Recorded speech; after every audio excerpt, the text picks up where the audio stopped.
আসসালামু আলাইকুম। আজকের ক্লাসে আমরা এইচএসসি আইসিটি অধ্যায় 2 এর গুরুত্বপূর্ণ একটি আইটেম নেটওয়ার্ক টপোলজি নিয়ে আলোচনা করব।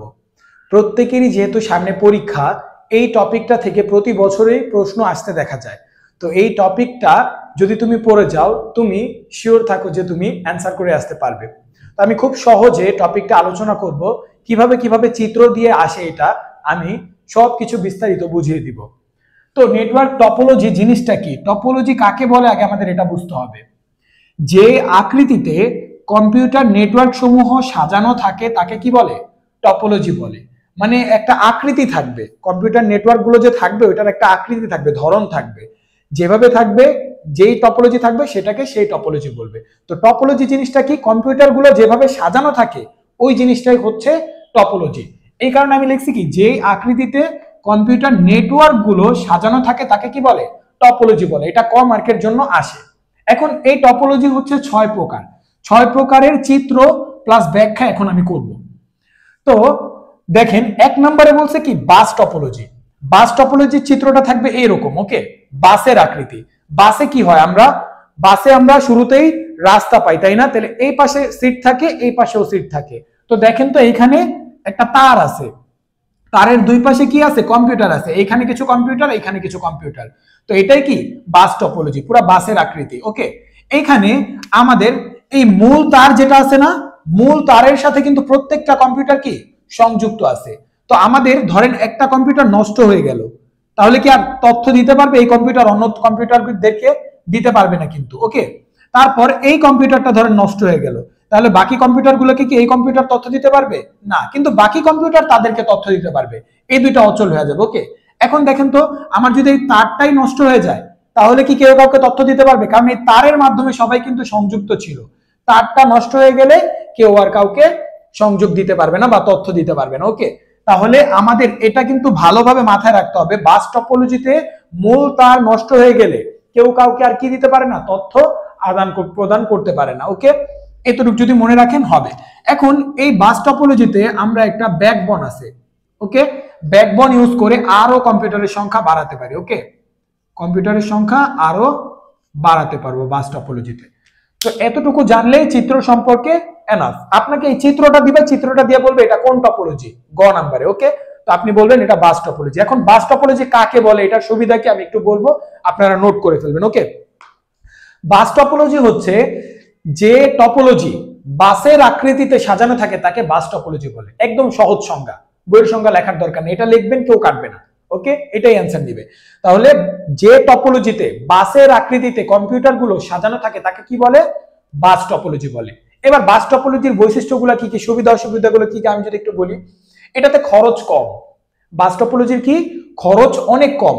একটা তারের সাথেই তো সবগুলো কম্পিউটার সংযুক্ত থাকে, তো তার বাড়াইলেই আমরা কি আরো কম্পিউটার বাড়াতে পারি। তাইলে এখানে এগুলা কি সুবিধা, যে খরচ কম, তারপর অনেকগুলো কম্পিউটার ইউজ করা যায় একত্রে, তারপর এখানে ব্যাকবোন ইউজ করে অনেকগুলো কম্পিউটার ইউজ করতে পারবো। এখানে একটি কম্পিউটার নষ্ট হয়ে গেলে অন্যান্য কম্পিউটারে কোনো বাধা সৃষ্টি হয় না, এটাও একটা সুবিধা।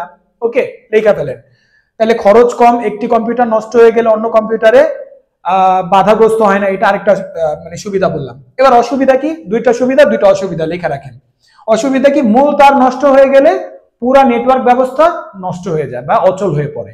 তারপর কম্পিউটারের সংখ্যা বাড়ালে নেটওয়ার্ক কি হয়, হ্যাং করে, মানে অকেজো হয়ে যায়। ঠিক আছে, অকেজো হয় না, মানে কম্পিউটার যদি নেটওয়ার্ক বাড়ে, আরো কম্পিউটার বাড়ে, তাহলে একটু ডিস্টার্ব দেয়। ওকে, মানে নেটওয়ার্কটা পুরো নেটওয়ার্কটা হালকা ডিস্টার্ব দেয়, এতটুকু মনে রাখলেই হলো। এবার আসি, তাহলে এই যে বৈশিষ্ট্যগুলো যদি আপনি জানেন আপনি কিন্তু লিখতে পারবেন। জাস্ট চিত্র দেখে আমরা কি করি, পরীক্ষা দিতে চলে যাই, যেটা তো বাস টপোলজি, এই অ্যান্সার হয়ে গেছে। সুন্দরভাবে বৈশিষ্ট্যগুলো দিয়ে লিখতে হবে যে এটা এই এই কারণে এটা হয় না, ওইটা হয় না, এগুলা লিখতে হবে, তাহলে স্যার মার্কস দিবে। ওকে, এবার আসি রিং টপোলজি। রিং টপোলজিটা রিং এর আকৃতিতে সাজানো থাকবে। ওকে, তাহলে এই যে আমি যেভাবে যেভাবে আসতে পারে প্রত্যেকটা চিত্র দিয়ে দিছি, দেখেন তো প্রত্যেকটা কি রিং এর আকৃতি। এটা ইম্পর্টেন্ট, হ্যাঁ, এটা কিন্তু রিং এর আকৃতি না। এখানে এই যে এক একটা কম্পিউটার রিং এর আকৃতিতে কেমন হয়, এই কম্পিউটারটা এই কম্পিউটারকে নেটওয়ার্ক দিলে, মানে তথ্য দিলে, আবার এই কম্পিউটারও তথ্য পায়, এই কম্পিউটারও তথ্য পায়, মানে এইভাবে সিরিয়ালি তারা যায়। একটা রিং এর মধ্যে একজন পাইলে তারপর আরেকজন পায়, একজন পাইলে তারপর আরেকজন পায়, মানে এইভাবে সিরিয়ালি নেটওয়ার্ক দিতে থাকে, তথ্য দিতে থাকে। ওকে, তাহলে একজন যদি না পায়, ধরেন এই কম্পিউটারটা আমার নষ্ট হয়ে গেল, ওকে, এই কম্পিউটারটা আমার নষ্ট হয়ে গেল, তাহলে ও কি আর ওরে দিতে পারবে? ও কি আর কিন্তু আর ওরে দিতে পারবে না, কারণ ও তো ওর মাধ্যমে ওরে দিত, তাই না? তাহলে পুরা নেটওয়ার্ক ব্যবস্থা কিন্তু অচল হয়ে যেতেছে, একটা নষ্ট হয়ে গেল, ওকে। এটা নষ্ট মানে কি আর এদিকে যেতে পারতেছে না, তথ্য আর আদান প্রদান হইতেছে না অন্যদিকে। তাহলে এটার একটা অসুবিধা কি, মানে একটা কম্পিউটার নষ্ট হয়ে গেলে পুরা নেটওয়ার্ক ব্যবস্থা নষ্ট হয়ে যায়, ওকে। তাহলে এই জায়গাটা একটু দেখি, এই যে একটা কম্পিউটার, দুইটা কম্পিউটার, তিনটা কম্পিউটার, তাহলে এটা আগে ওরে দিতেছে, ও আবার ওরে দিতেছে, তারপর আবার এখান থেকে কি ও ওরে দিতেছে। তাহলে চিত্রটা কিন্তু এভাবেও থাকতে পারে, একটু ঘুরে পেঁচায় দিবে, ওকে। তাহলে যদি আমরা একটু রিং টপোলজির দিকে যাই, রিং টপোলজিতে সুবিধা অসুবিধাগুলো কি বলছে একটু আমরা পড়ি। এইখানে রিং টপোলজিতে বলছে সবাই সমান অ্যাক্সেস পায়, মানে সবাই সমান অধিকার পায়, ওকে, জায়গা পায়, কাজ করার জন্য সবাই কি পায়? সমান জায়গা পায়, ও ওরে দেয়, ও ওরে দেয়, তো সবাই সমান জায়গা পায়, এটা একটা সুবিধা। তারপর নেটওয়ার্কের কোনো সার্ভার কম্পিউটারের প্রয়োজন হয় না, যেমন আমরা স্টার টপোলজিতে গেলে একটা সার্ভার পাবো, এই যে এই জায়গাটা, ঠিক আছে, সার্ভার পাবো বা সুইচ পাবো, এখানেও কিন্তু একটা সার্ভার থাকে, ওকে। এই সার্ভারটা মানে এই তারটা আর কি মূল। তো এক একটা জিনিসের জন্য মূল একটা কিছু লাগে, কিন্তু এখানে মূল কিছু নাই, প্রত্যেকটা কম্পিউটারের সাথে কি রিং আকৃতিতে নেটওয়ার্ক পায়, তো এটা একটা সুবিধা। তারপর অসুবিধা কি? অসুবিধা হচ্ছে একটি কম্পিউটার নষ্ট হয়ে গেলে ওই যে যেটা বললাম পুরো নেটওয়ার্ক ব্যবস্থা নষ্ট হয়ে যায়, ওকে। আচ্ছা, তারপরে হচ্ছে কম্পিউটারের সংখ্যা বাড়লে ডেটা ট্রান্সমিশনের সময় বেড়ে যায়, এটা একটা অসুবিধা। কম্পিউটারের সংখ্যা যদি বাড়ে, ধরেন এদিকে একটা কম্পিউটার দিলাম, তাহলে এই যে ওরে যে ও জোরে দিবে, ও জোরে দিত, তারপর ও কি ডাইরেক্ট করে দিত না, এখন মাঝখানে একটা আসলে ওরে দিবে, আবার ও ওরে দিবে, একটু সময় লাগবে না? তো এখানে এই কারণে কি বলছে সময় বেড়ে যায়, এটা একটা অসুবিধা। তো সুবিধা অসুবিধাগুলো যদি আপনার জানা থাকে আপনি কিন্তু লিখে আসতে পারবেন। এবার আসি আমরা, তাহলে রিং টপোলজিটা কাকে বলে? যে টপোলজিতে কম্পিউটার নেটওয়ার্ক গুলো রিং এর আকৃতিতে সাজানো থাকে তাকে রিং টপোলজি বলে, সহজ সংজ্ঞা দিয়ে আসবেন, ওকে। এবার আসি স্টার টপোলজি। স্টার টপোলজিটা এরকম থাকতে পারে অথবা এরকম থাকতে পারে, যে কোনো একটা চিত্র দিবে, তাহলে স্টারের মতো থাকবে। দেখেন তো মাঝখানে এই যে যেটা দিছে এটা হচ্ছে সুইচ, এই সুইচের সাথে অন্যান্য কম্পিউটার গুলা মানে যুক্ত থাকবে, এটাও কিন্তু মূল সুইচ, এই মূল সুইচের সাথে অন্যান্য কম্পিউটার কি থাকবে? যুক্ত থাকবে। তাহলে এটাকে আপনি হাবও বলতে পারেন, একটা হাব, সুইচ বা হাব, ওকে, একটা কিছু বললেই হলো। তাহলে এখানে যদি এই সুইচ আগে এই সুইচটা সবাই নেটওয়ার্ক দেয়, তারপরে একজন একজন করে নেটওয়ার্ক পায়, ওকে। তাহলে এইটা যদি কারো তথ্য দিতে চায় আগে সুইচে যায় বা এই প্রধান নেটওয়ার্কে যায় হাবে, তারপরে বাকিরা পায়।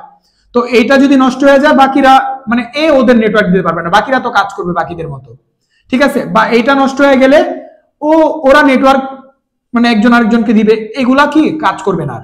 কিন্তু এই মূলটা নষ্ট হয়ে গেলে পুরা নেটওয়ার্ক ব্যবস্থা নষ্ট হয়ে যায়, ওকে। এই যে যেমন বাসে আমরা মূল তার নষ্ট হয়ে গেলে পুরাটা নষ্ট হয়ে যায়, এটা কি মূল সুইচটা নষ্ট হয়ে গেলে পুরা নেটওয়ার্ক ব্যবস্থা নষ্ট হয়ে যায়। এখন দেখেন তো এই সুইচের সাথে সবগুলা কানেক্টেড না, এটা কিন্তু এভাবে থাকতে পারে, এটা একটা সুইচ, সবগুলা কি কানেক্টেড, এটাও স্টার টপোলজি, ওকে। এভাবেও চিত্রটা দিতে পারে। তাহলে স্টার টপোলজির সুবিধা অসুবিধাগুলো জানি, আগে কাকে বলে এটা লিখে ফেলি, ওকে। স্টার টপোলজি কি? যে টপোলজিতে কম্পিউটার গুলো বা নেটওয়ার্ক গুলো স্টারের আকৃতিতে সাজানো থাকে তাকে কি বলে? স্টার টপোলজি বলে, ওকে। এবার স্টার টপোলজির আমরা সুবিধা অসুবিধাগুলি জানি, যেমন স্টার টপোলজিতে অধিক সংখ্যক কম্পিউটার যোগ করা যায়, মানে অধিক আরো কম্পিউটার আপনি যোগ করতে পারবেন, কারণ এই সুইচের সাথে কানেক্টেড থাকবে, সুইচ সবাইরে দিলে ওরা পাওয়া যাবে, ওকে, এরকম। তারপর কি? তারপর বলছে নেটওয়ার্কের কোনো কম্পিউটার বিকল হয়ে গেলে অন্য কোনো কম্পিউটারে প্রভাব পড়ে না, মানে একটা কম্পিউটার নষ্ট হয়ে গেলে অন্য কম্পিউটারে কোনো প্রভাব পড়ে না। যেমন আমি এই কম্পিউটার নষ্ট হয়ে গেলে এই কম্পিউটার গুলা কি কোনো প্রভাব ফেলবে? ওইটাতেই সমস্যা হবে, ওইটাই কোনো নেটওয়ার্ক পাবে না, ওকে। তো এটাও একটা সুবিধা। তারপর প্রধান সুইচের সাথে থাকার কারণে কম্পিউটার মানে নেটওয়ার্ক গুলো ভালো কাজ করে, অনেক বেশি নেটওয়ার্ক দিতে পারে, ওকে, তথ্য দিতে পারে। তো এটাও একটা সুবিধা, তিনটা বললাম। এবার অসুবিধা কি? মূল সুইচ নষ্ট হয়ে গেলে পুরো নেটওয়ার্ক ব্যবস্থা নষ্ট হয়ে যায়, এটা একটা অসুবিধা, ওকে। আচ্ছা, তারপর আমরা দেখতে পারতেছি এখানে এই টপোলজিতে অধিক কেবল লাগে, ওকে। স্টার টপোলজিতে আরেকটা কি? অধিক কেবল লাগে। আচ্ছা, আজান দিতেছে যেহেতু একটু পরে শুরু করি। তো এই হচ্ছে আমাদের স্টার টপোলজি। স্টার টপোলজির এই সুবিধা অসুবিধাগুলো যদি জানি আমরা তাহলে লিখে দিয়ে আসতে পারবো। এটা চিত্রতে থাকবে উদ্দীপকে, আমরা দেখা বলবো যে এটাই ছিল স্টার টপোলজি। তাহলে স্টার টপোলজি কাকে বলে? স্টার টপোলজি হচ্ছে আমাদের যে টপোলজিতে কম্পিউটার নেটওয়ার্ক গুলো স্টারের আকৃতিতে সাজানো থাকে তাকে স্টার টপোলজি বলে। এবার আমরা ট্রি টপোলজিটা দেখি। ট্রি টপোলজি, ট্রি মানে কি? গাছ। এটা গাছের মতো থাকবে। গাছের প্রথমে কি থাকে? মূল থাকে। মূলের থেকে শাখা প্রশাখা এগুলা কি গজেতে থাকে না? তো এইখানে একটা মূল নেটওয়ার্ক থাকবে, ওকে, মূল কম্পিউটার থাকবে। এটার থেকে অনেকগুলো কি শাখা প্রশাখার মতো দেখেন নিচের দিকে নামছে, ওকে। তো শাখা প্রশাখা গজাবে, এটা হচ্ছে মূলত ট্রি টপোলজি। ট্রি টপোলজির চিত্র এভাবেও দিতে পারে, আগে এটা বুঝি তাইলেই বুঝবো। এই ট্রি টপোলজি দিয়ে ফেসবুক আবিষ্কার করা হয়েছে, ওকে। ফেসবুকে প্রথমেই আমরা গেলে কি পাই? হোম পেজ পাই একটা। হোম পেজের পরে কি আমরা ধরেন অন্য একটা পেজ, 1 নম্বর পেজ, 2 নম্বর পেজ, 3 নম্বর পেজ, 4 নম্বর পেজ, এগুলা পাই। যেমন নোটিফিকেশন পাই, হোম পেজের সাইডে নোটিফিকেশন থাকে, নোটিফিকেশনে ক্লিক করি। তারপর কি মেসেজ পাই, ডে পাই, ঠিক আছে, ভিডিও পাই, রিলস পাই। তো এগুলা কি এক একটা পেজ না, আলাদা আলাদা? তো এক একটা পেজে যেতে পারি, কিন্তু মূলত আগে কোথায় যেতে হয়? হোম পেজে যেতে হয়, ঠিক আছে। তাহলে হোম পেজে যদি আমার না আসে, অন্য কোনো পেজ কি আসবে? আসবে না কিন্তু। তাহলে মূল কি? মূল হচ্ছে হোম পেজ। তো এইখানে হোম পেজের মতো এরকমও থাকতে পারে। তো মূল হইতেছে হোম পেজটা, ওকে। এখানে যদি হোম পেজ এখানে দেয়, দিয়া বলে 1 নম্বর পেজ, 2 নম্বর পেজ, 3 নম্বর পেজ, 4 নম্বর পেজ, এটা কিন্তু মূলত স্টার টপোলজির মতো লাগতেছে, বাট এটা কি? এটা হচ্ছে ট্রি টপোলজি। এটা একটু দেখে নেবেন, ওকে। তাহলে হোম পেজ থাকলে সেটা হবে কি? সেটা হবে ট্রি টপোলজি। আর যদি সুইচ থাকে মাঝখানে, তাহলে সেটা কি হবে? সেটা হবে স্টার টপোলজি। এটা কিন্তু মূল পার্থক্য, ওকে, দুইটার। তাইলে আমরা এখন ট্রি টপোলজি কাকে বলে? যে টপোলজিতে কম্পিউটার নেটওয়ার্ক গুলো গাছের শাখা প্রশাখার মতো সাজানো থাকে বা গাছের আকৃতিতে সাজানো থাকে তাকে কি বলে? ট্রি টপোলজি বলে। এভাবে লেখা ফেলবেন। এখন ট্রি টপোলজির সুবিধা অসুবিধাগুলো যদি আমি বলি, সুবিধা অসুবিধাগুলো হচ্ছে আমাদের এখানে নেটওয়ার্ক সম্প্রসারণ করা অনেক সুবিধাজনক। মানে নেটওয়ার্ক একটার পর একটা আপনি চাইলে বাড়াতে পারবেন, একটার পর একটা নিচে খালি বাড়াবেন, ওকে। সম্প্রসারণ করা অনেক সুবিধাজনক, এগুলা লিখবেন, আপনি নোট করেন। তারপর কি? তারপর হচ্ছে কোন নতুন একটি কম্পিউটার সংযোগ করলে অন্য কম্পিউটার বাদ দেওয়া সহজ। ধরেন আপনি এখানে একটা কম্পিউটার সংযোগ করবেন, আরেকটা কম্পিউটার বাদ দিবেন, তো এটা করা আপনার জন্য সহজ, এটা একটা সুবিধা, ওকে। আচ্ছা, তারপর এটা মূলত অফিস ব্যবস্থাপনায় এটা কাজে লাগে, ওকে। অফিস ব্যবস্থাপনায় কাজে লাগে এই টপোলজিটা, ওকে। আচ্ছা, তারপর অসুবিধা কি? অসুবিধা হচ্ছে অন্যান্য টপোলজির তুলনায় এটা একটু জটিল। অন্যান্য টপোলজির তুলনায় একটু কি? জটিল। আমার কথাগুলো শুনেও যদি কেউ পরীক্ষা দিতে যান, তার পরীক্ষাটাও ভালো হবে, কারণ আপনি শুনে একটু মাথায় রাখলেন বিষয়টা, চিত্রগুলো দেখলেন, পরীক্ষা দেওয়া ইজি হয়ে যাবে, ওকে। তারপর লাস্টে কিন্তু আমি প্রশ্নগুলো আইকা দেখাবো যে এটা কোন টপোলজি, ওকে, বলবো। তো তারপর কি? তারপর হচ্ছে ত্রুটি দেখা দিলে ট্রি নেটওয়ার্ক অচল হয়ে পড়ে। তাহলে দেখেন তো এই জায়গাটায় আমাদের এই কম্পিউটারটা যদি নষ্ট হয়, কোনো নেটওয়ার্কে সমস্যা হবে? কারণ এটা তো চলতেছে হোম পেজের দ্বারা, তাই না? আচ্ছা, তাহলে কোনো সমস্যা হবে না। বা এটা নষ্ট হলে কোনো সমস্যা হবে না? এগুলা সমস্যা হবে, ওকে। আচ্ছা, যদি এই মূলটা নষ্ট হয়ে যায়, পুরো নেটওয়ার্ক ব্যবস্থা কি হয়ে যাবে? অচল হয়ে যাবে। তো এটাই বলছে একটা অসুবিধা, মূল হোম পেজ নষ্ট হয়ে গেলে পুরো নেটওয়ার্ক ব্যবস্থা কি হয়ে যায়? নষ্ট হয়ে যায়, ওকে। আচ্ছা, তারপর যাই। তারপর হচ্ছে আমাদের মেশ টপোলজি। মেশ টপোলজি কি? প্রত্যেকটি কম্পিউটারের সাথে কানেক্টেড থাকে এখানে। তাহলে যে টপোলজিতে প্রতিটি কম্পিউটার একটি অপরটির সাথে কি থাকে? কানেকশন থাকে বা যুক্ত থাকে, তাকে কি বলে? মেশ টপোলজি বলে। এটা লিখে ফেলেন, ওকে। তারপর এই মেশ টপোলজির সুবিধা অসুবিধাগুলো আমাদের একটু জানতে হবে, কারণ সৃজনশীল আসলেই সুবিধা অসুবিধা। এখানে অত্যন্ত দ্রুত গতিতে ডেটা আদান প্রদান করা যায় এই টপোলজিতে, অত্যন্ত দ্রুত গতিতে। এত যতগুলো জানলাম না, সবচাইতে দ্রুত গতির কি? মেশ টপোলজি, ওকে। আচ্ছা, তারপর নেটওয়ার্কের সমস্যা খুব সহজেই সমাধান করা যায়। কম্পিউটার নেটওয়ার্কের সমস্যাগুলো খুব সহজেই কি করা যায়? সমাধান করা যায়। এই দুটো হলো সুবিধা। এবার অসুবিধা কি কি? এটা কনফিগারেশন, মানে এটা মানে আপনি ধরেন আপনার ঘরে লাগাবেন, কনফিগারেশন করবেন, এটা করা একটু জটিল, ওকে।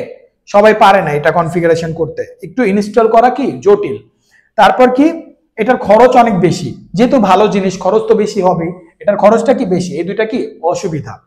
তো এই জিনিসগুলো জানলাম। এবার লাস্ট হচ্ছে হাইব্রিড টপোলজি। হাইব্রিড টপোলজি হচ্ছে যতগুলা টপোলজি আমরা শিখলাম না, 2-3টা একসাথে দিলেই সেটা হবে হাইব্রিড টপোলজি। তাহলে একাধিক টপোলজির সংমিশ্রণে যে টপোলজি গঠিত হয় তাকে বলা হয় হাইব্রিড টপোলজি। এটা লিখে ফেলেন, ওকে। এই যে দেখেন তো প্রথমে কি দিছে ট্রি টপোলজি, সরি এটা বাস টপোলজি, প্রথমে দিছে বাস টপোলজি, তারপর কি দিছে ট্রি টপোলজি, আবার এখানে কি দিছে সবগুলা কম্পিউটার সাথে কানেক্টেড, তার মানে কি মেশ টপোলজি। ওকে, তো এটা কি হবে টোটাল সব মিলে একটা চিত্র দিলে সেটা হবে হাইব্রিড টপোলজি। এখন হাইব্রিড টপোলজিতে যতগুলো টপোলজি আপনি শিখলেন না সবচাইতে ভালো কি হাইব্রিড টপোলজি। ঠিক আছে, এগুলো আমি কেন বলে দিতেছি, আপনার তুলনা করতে বলবে। ধরেন তিনটা টপোলজি দিল, একটা দিল বাস, এক নাম্বার চিত্র দিয়ে কি দিল বাস, দুই নাম্বার চিত্র দিয়ে দিল ধরেন স্টার, ওকে, আর তিন নাম্বার চিত্র দিয়ে দিল রিং। এবার বলল যে গতে চিত্র এক কোন টপোলজি, এভাবে আপনারা বললো, আমি কিন্তু প্রশ্ন বলতেছি, চিত্র দিয়ে আপনারা গতে বললো চিত্র এক কোন টপোলজি, আপনি বলবেন বাস টপোলজি, তারপরে যে সুবিধা অসুবিধাগুলো লিখবেন, বাস টপোলজি কাকে বলে আগে সেটা লিখবেন। ঠিক আছে, তো এইভাবে লেখা দিলেই আপনি নাম্বার পাবেন। তারপরে চিত্র মানে ঘতে যা বলবে চিত্র 2 আর 3-এর মধ্যে কোনটা ভালো। ঠিক আছে, তাহলে 2 থেকে স্টার টপোলজি, 3 থেকে রিং টপোলজি, 2 আর 3-এর মধ্যে 2 নাম্বারটা ভালো, স্টার টপোলজি ভালো। ওকে, কেন স্টার টপোলজি ভালো, কারণ এখানে একটা নষ্ট হয়ে গেলে আর এটা চলে না, কিন্তু এখানে একটা নষ্ট হয়ে গেলে বাকিগুলা কি করে চলতে পারে, কারণ মূল একটা সুইচ আছে, সুইচের মাধ্যমে কানেক্টেড থাকে। এবার ধরেন তিনটার মধ্যে ব্যাখ্যা করতে বললো, তিনটার মধ্যে কোনটা ভালো। ওকে, তাহলে বাস টপোলজি, কেন, কারণ বাস টপোলজি খরচ অনেক কম। ওকে, যেটার খরচ কম আবার সুবিধাজনক ভাবে ব্যবহার করা যায় সেটা ভালো। ঠিক আছে, তাহলে তিনটার মধ্যে তুলনা করলে আবার কে ভালো, বাস টপোলজি ভালো। এবার ধরেন এগুলা সবগুলোর মধ্যে তুলনা করলো, ওকে, সবগুলোর মধ্যে তুলনা করলে কে ভালো হবে, হাইব্রিড, কারণ হাইব্রিড হচ্ছে সবচাইতে ভালো টপোলজি। তো এখন ধরেন আপনি বলতে পারেন তাহলে সবগুলোর মধ্যে না হোক, সবগুলোর মধ্যে না দিয়ে আপনারা দিল ধরেন এটা, হ্যাঁ, তারপর দিল এটা, তারপর দিল এটা, তো এটার মধ্যে কোনটা ভালো, এইগুলোর মধ্যে যদি তুলনা করে তাহলে স্টার টপোলজি ভালো। ওকে, আচ্ছা, রিং আর ট্রি এর সাথে তুলনা করলে ট্রি টপোলজি ভালো। আর যদি এই হাইব্রিড ছাড়া বাকি সবগুলোর মধ্যে তুলনা করে তাহলে মেশ টপোলজি ভালো, কারণ মেশ টপোলজি আমরা দেখছি যে অনেক বেশি মানে গতিশীল। ঠিক আছে, তাহলে সবচাইতে খারাপ টপোলজি আমি যদি বলি স্লোলি টপোলজি, সেটা হইতেছে এই যে এটা রিং টপোলজি। রিং এর সাথে যারাই তুলনা করুক ওইটা ভালো হবে, রিং খারাপ হবে, কারণ রিং এর একটা নষ্ট হয়ে গেলে বাকিগুলা কি অচল হয়ে পড়ে, পুরো নেটওয়ার্ক ব্যবস্থা অচল হয়ে যায়। তো আশা করতেছি আপনারা টপোলজি বুঝতে পারছেন। তারপরেও যদি কারো আইসিটিতে কোনো ধরনের সমস্যা থাকে আমার হোয়াটসঅ্যাপ নাম্বারে আমাকে নক দিবেন, আমি যথাসম্ভব আপনাদেরকে রিপ্লাই করার চেষ্টা করব, যে কোনো জায়গায় সমস্যা থাকলে আমি সমাধান করে দিব।